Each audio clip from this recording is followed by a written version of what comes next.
समझ में आ रहा है हाँ? सुख कहीं समझ में आ रहा है तो तुम खा रहे हैं।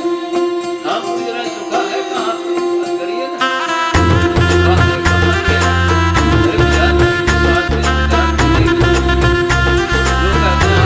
मेरी चौखट पे चल के आज चारों धाम आए हैं। बजाओ ढोल स्वागत में मेरे घर राम आए हैं।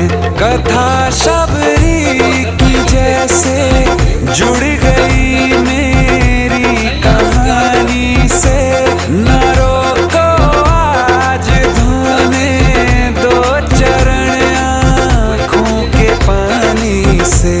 बहुत खुश हैं मेरे आंसू के प्रभु के काम। कभी साधु बनने की कोशिश क्यों नहीं करिए, क्योंकि साधु बने तो अपने काम से गए। साधु जो बना फिर लौट के आना मुश्किल है, क्योंकि साधु अगर दमन में चला गया तो पागलपन में जाएगा और कोई रास्ता उसके पास नहीं। अरे काहेरी बन खोजन जाई, बन के गए कल्पना उपजे तब धो कहाँ। कल्पना है सुख की कहीं और खोजने देखने कहाँ जा रहे हैं।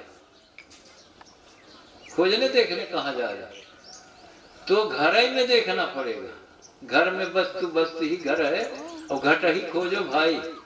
घर में वस्तु बस्त ही घर है, घट ही खोजो। अब आप चले गए, प्रश्न है कि ये कहने पे बड़ी चालाकी से आप लोग अर्थ निकाल लेते हो। ये बढ़िया गुरु मिले हैं गजब बता रहे हैं घर ही में रखो। अरे घर में रहने को हम नहीं कह रहे हैं, हम देखने को कह रहे हैं। आप घर में रहने लगे, फिर घर है नहीं। जहाँ घर है वहां जाके ऑब्जर्व करिए आप। जो वो प्रतीत वाली भ्रांति है उसे क्लियर करिए। ये भ्रांति आपकी, ये भाषणा आपने नष्ट नहीं किया, आप अनंत जन्मों तक भटकेंगे। एक दो जन्म की नहीं, आप अनंत जन्मों तक भटकेंगे। एक दो की बात थोड़ी, भटकते ही रहेंगे। क्योंकि वो गांठ जो पड़ी है ना वासना की, वो वासना की गांठ छूटे नहीं, छूटती नहीं जब तक जीवात्मा मुक्त नहीं हो सकता। तो आप वासना की गांठ की बात करिए ना, क्यों इधर उधर बात करते।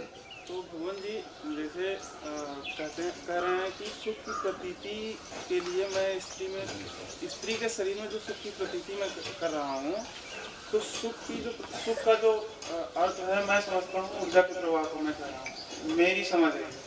अब यहाँ दो स्थिति बन रही है।